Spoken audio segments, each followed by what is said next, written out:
de angiotensina son de varios tipos, comenzando por el captopril, lógicamente, que fue el primer fármaco que se creó y que además no es un profármaco como la mayoría de ellos. Bueno, estos inhibidores de la enzima convertidora que van a protagonizar disminuyen la mortalidad global si el tratamiento se inicia en el periodo muy cercano al infarto. Eso es difícil saberlo, digamos, ¿no? O sea, imagínense poder predestinar que le va a suceder un infarto a alguien es medio difícil. Entonces, pero se recomienda que si fuese antes sería muy bien o después. Ya, los efectos beneficiosos de estos inhibidores de la enzima convertidora de angiotensina en el infarto agudo de miocardio son particularmente importantes en sujetos hipertensos. Ese estudio lo realizó Borchi y colaboradores en 1999 y en diabéticos Boanetti y colaboradores en 1997, Gustafson entonces y colaboradores en 1999. Entonces son los estudios realizados por diferentes, digamos, grupos de cardiólogos. Ya hay que iniciar de inmediato en la fase aguda del infarto de miocardio. El uso de estos inhibidores de la enzima convertidora de angiotensina pueden administrarse junto a trombolíticos. Por ejemplo, el caso de la aspirina, son antiagregantes plaquetarios. Recuerde, la aspirina, generalmente se da aspirineta más que aspirina, o sea, la aspirina de 100 miligramos o de 80 miligramos. Y antagonistas de los receptores beta adrenérgicos, ya hemos hablado bastante de ellos. Si se trata, por ejemplo, de específicos sobre receptores beta 1, será el atenolol, y si es de manera, digamos, no selectiva, podría utilizarse el propranolol, ¿no? Eso fue estudiado también, ¿no? Por este grupo de los inhibidores del infarto de miocardio, ¿no? Bueno, colaboradores del grupo de 1998, salvo que estén contraindicados, digamos, en su uso. Si hay una contraindicación, entonces no serán utilizados. Estos son los estudios también. Es una lámina donde nos habla, por ejemplo, del enalapril, que disminuye la mortalidad global y reduce el fallo de la bomba. Aquí tenemos el enalapril, otro estudio, disminuye la mortalidad global y reduce el fallo de la bomba. Enalapril, y seguimos, ¿no? O sea, el enalapril es uno de los fármacos que más usa, lo mismo que el captopril, disminuye la mortalidad global, reduce el fallo de la bomba, de igual, ¿no? El ramipril y el trandolapril. O sea, esto un poco para hacer comparaciones en diferentes estudios que se han realizado con diferentes inhibidores de la enzima convertidora de angiotensina. Estos inhibidores también en individuos expuestos a un riesgo alto de mostrar problemas cardiovasculares agudos. El estudio HOPE, que es un estudio cardiológico, demostró que las personas expuestas a un alto riesgo de presentar problemas cardiovasculares se benefician considerablemente de la administración de los inhibidores de la enzima convertidora de angiotensina. Eso fue estudiado por Yusuf y colaboradores en el año 2000. Entonces hay muchos estudios con respecto a estos fármacos.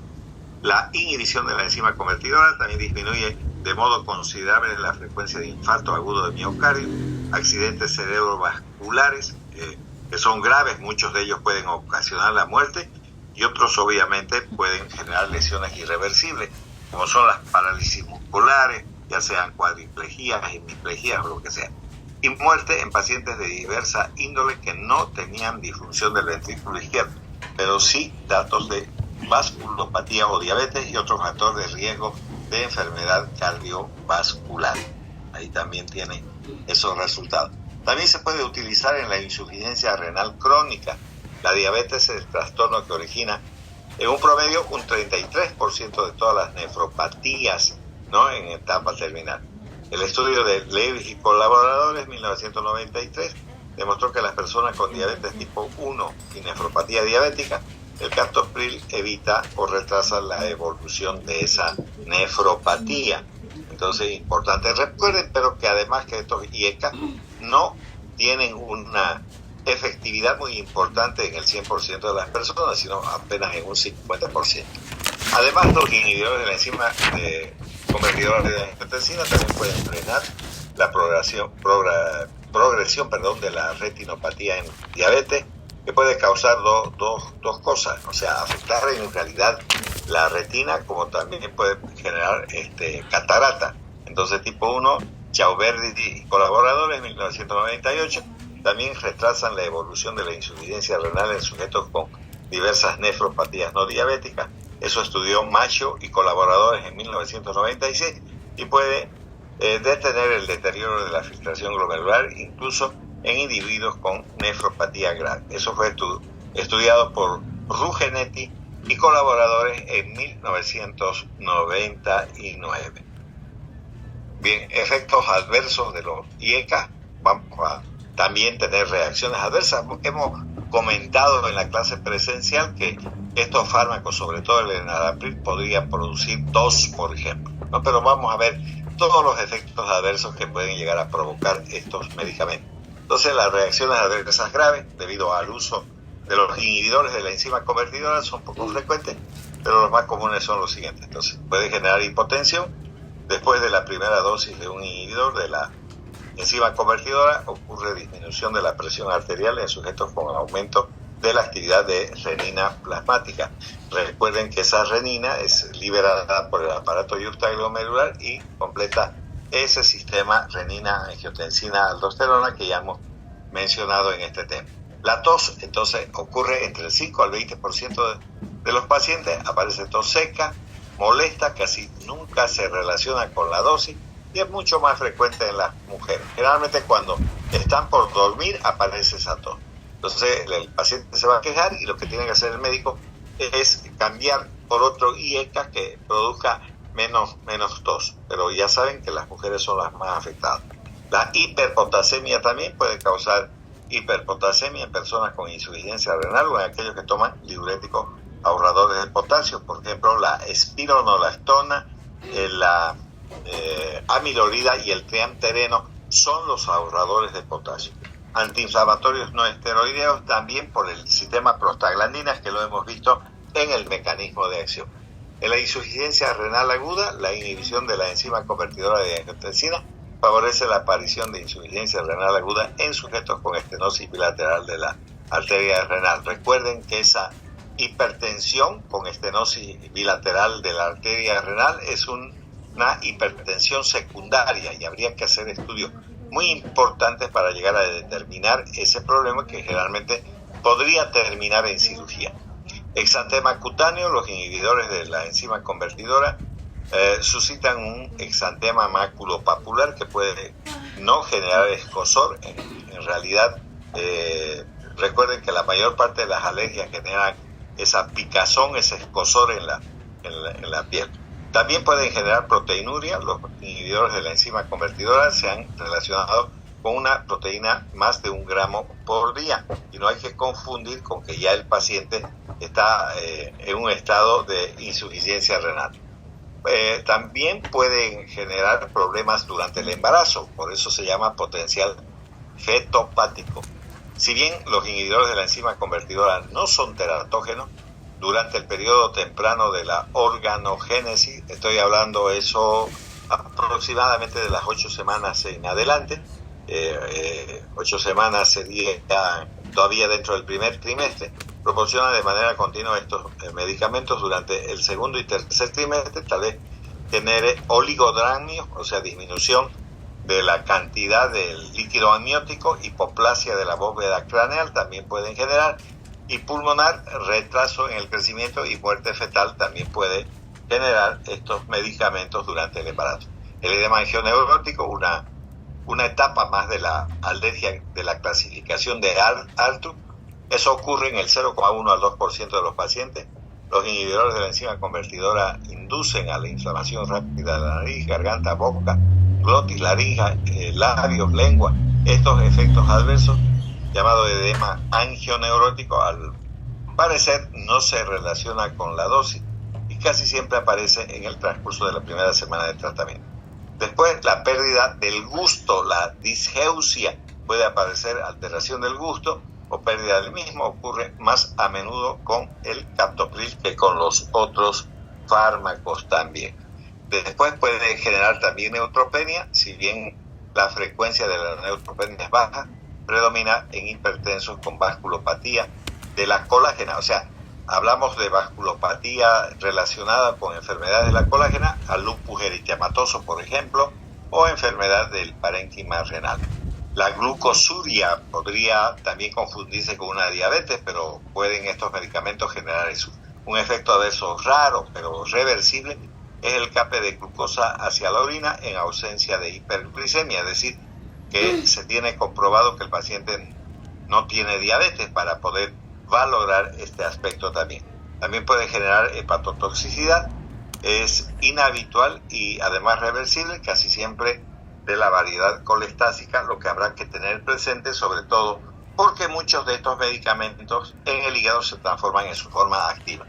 Las interacciones farmacológicas, entonces, pueden interaccionar con los antiácidos que pueden reducir la biodisponibilidad de los inhibidores de la enzima convertidora, los antiinflamatorios no esteroideos, entre ellos el ácido acetil salicílico, estudiado por Guas y colaboradores en 1998, disminuyen la respuesta antihipertensiva a dichos inhibidores. Recuerden que el ácido acetil salicílico actúa sobre la ciclooxigenasa inhibiendo de manera irreversible, ¿no es verdad?, la producción de prostaglandinas. Las prostaglandinas son vasodilatadoras, entonces ahí puede llegar a producir. Los diuréticos ahorradores de potasio, así como los complementos de potasio, exacerban la hiperpotasemia inducida también por los inhibidores de la enzima convertidora de angiotensina. Y la bibliografía de donde fue sacado el tema. Muy bien, vamos a terminar con estas diapositivas. Ahora vamos a ver la continuación, si se quiere, de este tema también. Vamos a buscarlo enseguida. Este tema que vendría a ser un poco la continuación del mecanismo de acción de los inhibidores de la angiotensina, de la enzima convertidora de angiotensina. Entonces vamos a ver estos antagonistas de la angiotensina 2, vamos a explicar su mecanismo de acción y vamos a lograr entender que estos medicamentos, llamados en su conjunto sartanes, así se denominan, que losartán es el más importante del grupo. Vamos a ver la importancia que tiene y también vamos a observar que, al igual que los anteriores, no son efectivos en el 100% de los pacientes que tienen hipertensión, sobre todo de leve a moderado. Muy bien, nos vamos a meter entonces al tema en cuestión. Muy bien. Bueno, los efectos de las angiotensinas ocurren por medio de los receptores de superficie celular específica. Estudios hechos en 1989 por Wittebrand y colaboradores, así como Chu y colaboradores en 1998, identificaron dos subtipos de receptores para la angiotensina. Estoy hablando de la angiotensina 2. Recuerden que la otra, al inhibir la enzima convertidora de angiotensina, no dejaba que la angiotensina 1 se transforme en 2. No, ahora estamos hablando de bloquear sus receptores de la angiotensina 2. De eso vamos a hablar. Que ahora se designan con el nombre de AT1, o sea, uno de los receptores de angiotensina 1 y receptores de angiotensina 2. Ya, eso lo describió Brooks y colaboradores en 1991. Ahí tenemos. Bueno, el receptor AT1 tiene gran afinidad por el losartán, que es el fármaco que les he hablado, que es el más importante, y derivados del feniltetrazol relacionados, afinidad inducida por el PD 123-177. Si alguien dirá qué es eso PD 123-177, cuando los fármacos se crean, se ponen letras y números.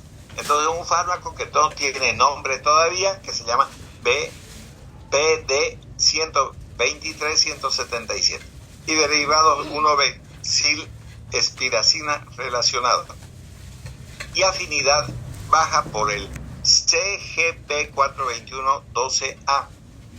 Este también es un análogo peptídico de ese medicamento denominado losartán.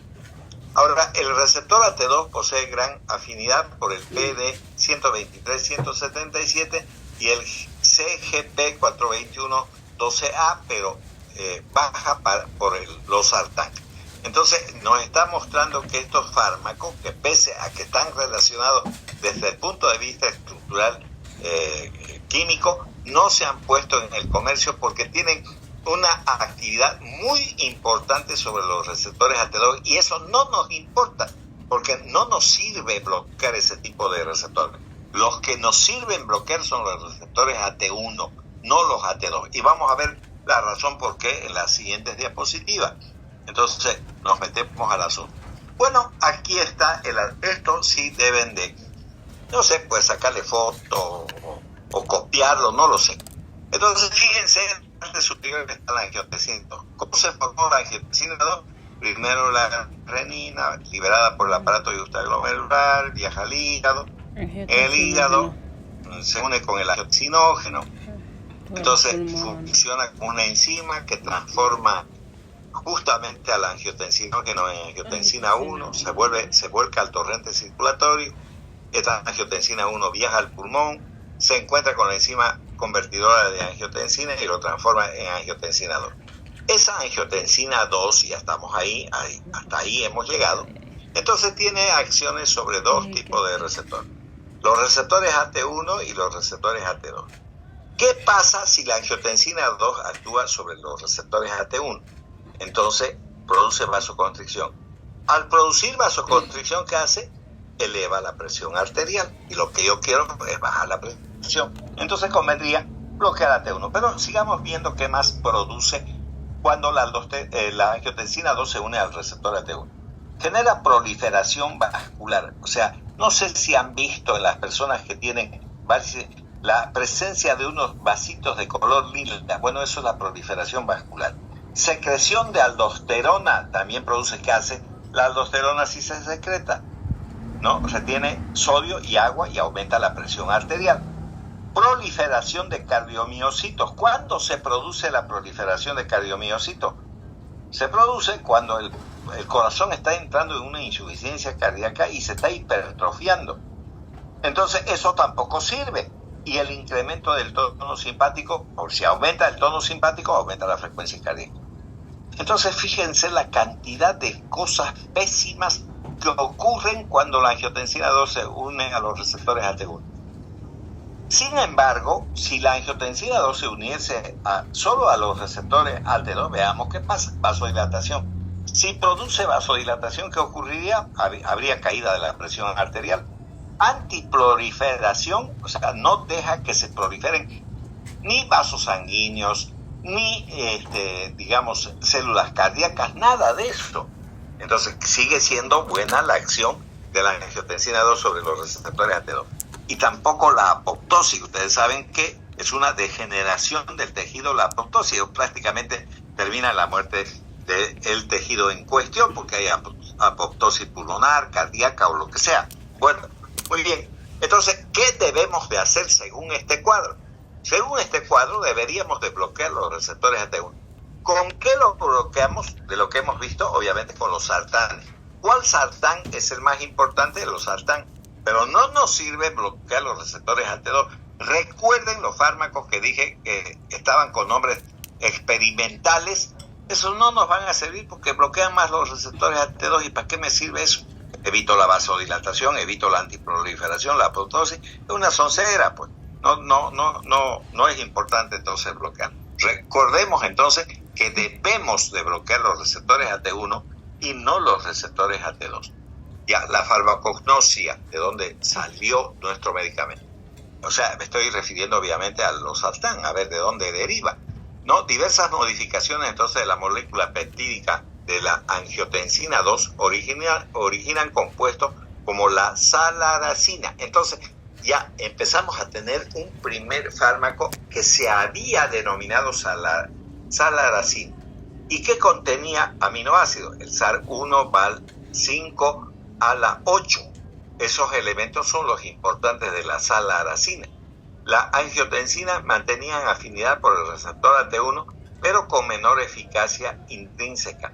O sea, tenía también una acción agonista parcial ese medicamento. De hecho, funcionaba como antagonista, pero también como agonista. Entonces, ya no era de interés, digamos, el medicamento en sí. Había que seguir investigando y buscar otro mejor. Posteriormente se introdujo el primer antagonista no peptídico, o sea, que no está constituido por aminoácidos del receptor AT1. O sea, ARA2 se denomina. Entonces, el losartán, con buena afinidad por el receptor, nula actividad intrínseca, no funciona como un agonista y buena absorción oral. Derivados suyos han dado origen a un grupo de los denominados sartanes, como lo son los siguientes en orden de afinidad relativa por este receptor: el candesartán, el omesartán, el ibersartán, el eprosartán, el temisartán, el valsartán y el losartán. Como pueden ver, hay muchos medicamentos que ya se crearon y que reciben el nombre de sartanes, pero quiero además decir que sigue siendo el losartán el fármaco más utilizado y más importante del grupo con respecto al candesartán, el omesartán, ibersartán, eprosartán, temisartán y valsartán. Vamos a ver también las utilidades que tienen cada uno de estos sartanes. Entonces, en esta parte, por ejemplo, tenemos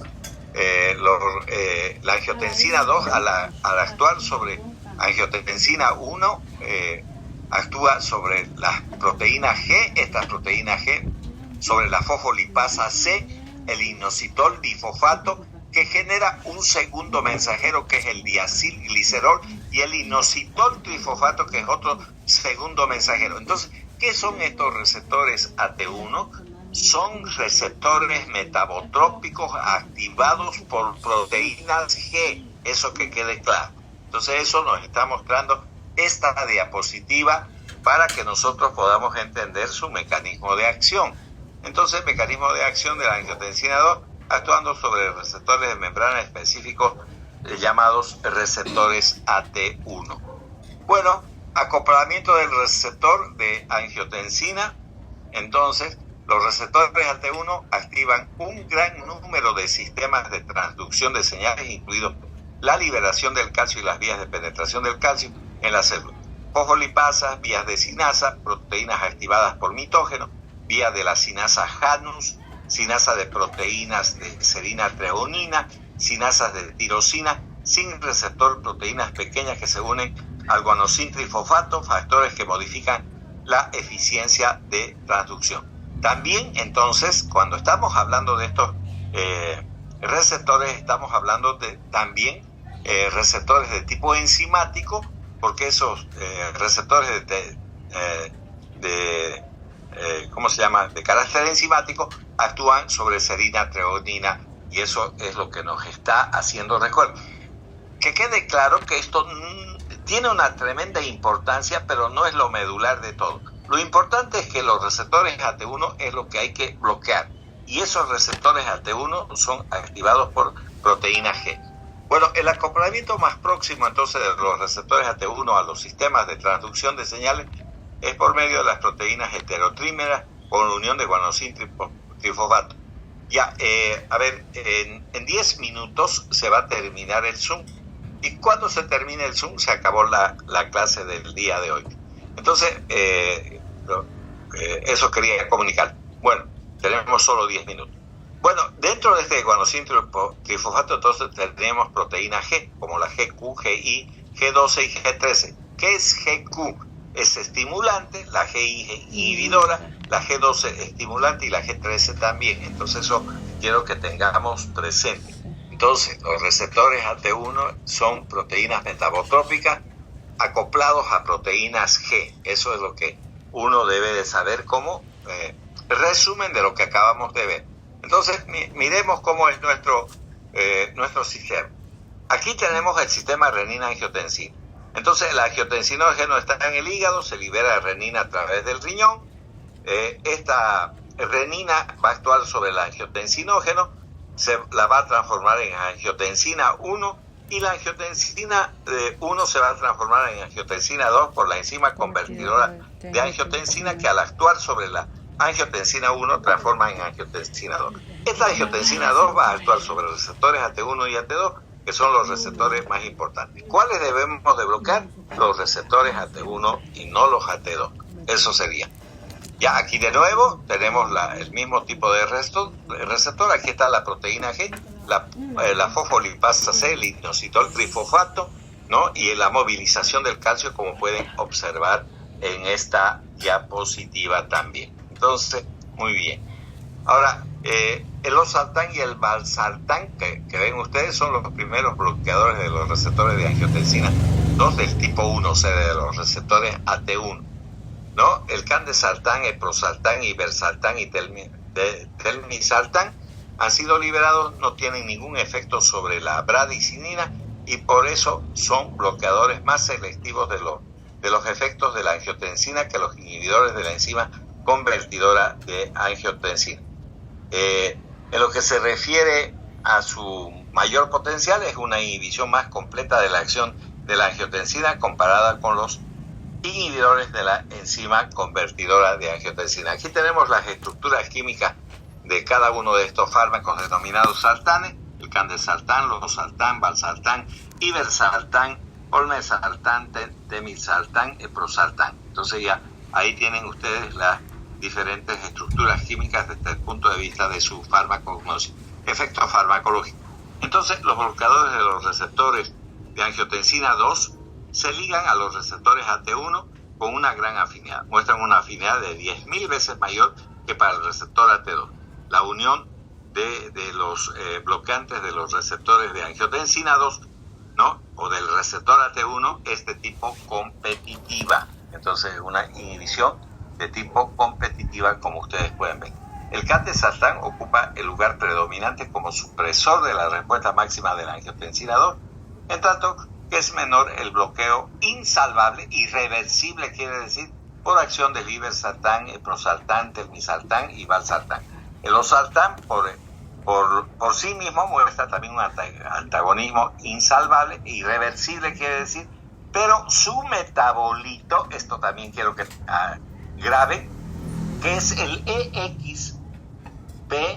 EXP, es su metabolito 3174, que es el metabolito activo de dicho fármaco. O sea que el losartán, si bien es cierto que actúa de manera directa, pero también lo hace su metabolito, por lo tanto, en alguna medida es un profármaco y origina cierto bloqueo también ese metabolito, no solamente el losartán, sino su metabolito denominado EXP3174. Ya, los bloqueadores entonces del receptor de angiotensina 2 inhiben in vitro y in vivo, ¿no? De manera potente casi todos los efectos biológicos de la angiotensina, incluidos los inducidos por ella. Ahora, ¿qué hace cuando se bloquea? Primero, va a bloquear, digamos, la contracción del músculo liso de los vasos sanguíneos. Después va a inhibir las respuestas presoras rápidas, va a inhibir las respuestas presoras lentas. Todos los medicamentos estos denominados sartanes hacen eso. Evitan la sed, evitan la liberación de vasopresina. Recuerden que además se denomina antidiurética. Si se retiene agua se aumenta el volumen, si se aumenta el volumen entonces aumenta la presión arterial. Evitan la secreción de aldosterona, evitan la liberación de las catecolaminas suprarrenales, evitan la intensificación de la neurotransmisión adrenérgica. Recuerden que la adrenalina eleva la presión arterial, también se llama epinefrina, ¿no? Evitan la intensificación del tono simpático, evitan los cambios de la función renal y evitan la hipertrofia e hiperplasia de la célula. Entonces, en líneas generales, tienen muchas bondades estos fármacos denominados sartanes. Entonces, muy bien, continuamos. El ciexetilo de candesartán es un profármaco esterinactivo que se hidroliza completamente en su forma activa de candesartán durante la absorción de este tubo digestivo. Después de 3 a 4 horas de la ingestión del fármaco, se alcanzan en el plasma niveles plasmáticos máximos. La semivida es de aproximadamente unas 9 horas, lo que permite la dosificación de una tableta o de 2 tabletas como máximo. Aquí tenemos algunas presentaciones de candesartán, como pueden ver ustedes, de 4 miligramos, de 8 miligramos, de 16 miligramos y de 32 miligramos encontramos en el comercio. El leprosartán, entonces, en 1 a 2 horas se absorbe bastante bien o alcanza las concentraciones plasmáticas adecuadas. Después de su ingestión se alcanzan niveles plasmáticos máximos. Su semivida es de 5 a 9 horas. Eso permite también la administración de una dosis o 2 dosis. Se metaboliza como conjugado glucurónico y el compuesto original, así como el conjugado glucurónico, se eliminan por vía renal y por excreción biliar. La dosis recomendada, fíjense, es muy elevada, de 400 a 800 miligramos al día, en 1 o 2 fracciones también. Ya aquí tenemos la acción del leprosartán, que actúa sobre los receptores AT1 y también puede hacerlo, digamos, tanto a nivel central, ¿no?, como también a nivel de los vasos periféricos, como pueden ver ustedes. Aquí tienen el nombre del leprosartán, Eplantes, que ustedes pueden ver. Y tenemos tabletas de 600 miligramos, la caja contiene 14 tabletas, como ustedes pueden observar en la diapositiva. Luego tenemos el ibersartán. Las concentraciones máximas plasmáticas se obtienen entre 1 hora y media a 2 horas después de la ingestión. La semivida plasmática de 11 a 15 horas se metaboliza en el hígado hasta un conjugado glucurónico. El compuesto original y el conjugado se eliminan por vía renal, 20%, y el 80% por vía biliar. Las dosis son también elevadas, como pueden ver ustedes, entre 150 a 300 miligramos una vez al día. Eso es por la vida media que tiene. Aquí tienen las presentaciones de ibersartán, ¿no?, de 75 miligramos, de 150 y de 300 miligramos. El losartán, el más importante, viene con el nombre de COSAR, Simperten, vienen asociados a diuréticos como el Simperten D también. El 14% de una dosis se transforma en un metabolito activo carboxilado llamado EXP3174, más potente que el losartán como antagonista de los receptores AT1.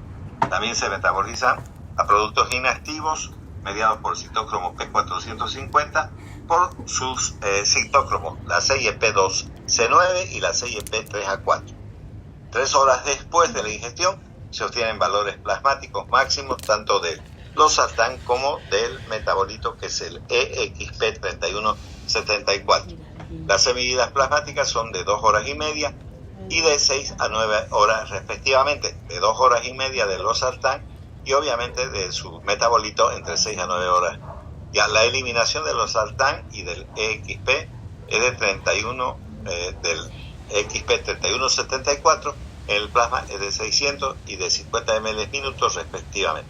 Se debe a eliminación renal, 75 y 25 ml minutos respectivamente, y por excreción biliar. Se debe administrar por vía oral entre 25 a 100 miligramos del fármaco. Ya, el losartán es también un antagonista competitivo del receptor del tromboxano A2. Ya, eso quiero que retengamos. El losartán es también un antagonista competitivo del receptor del tromboxano A2 y atenúa la agregación plaquetaria. ¿Qué significa atenúa la agresión plaquetaria?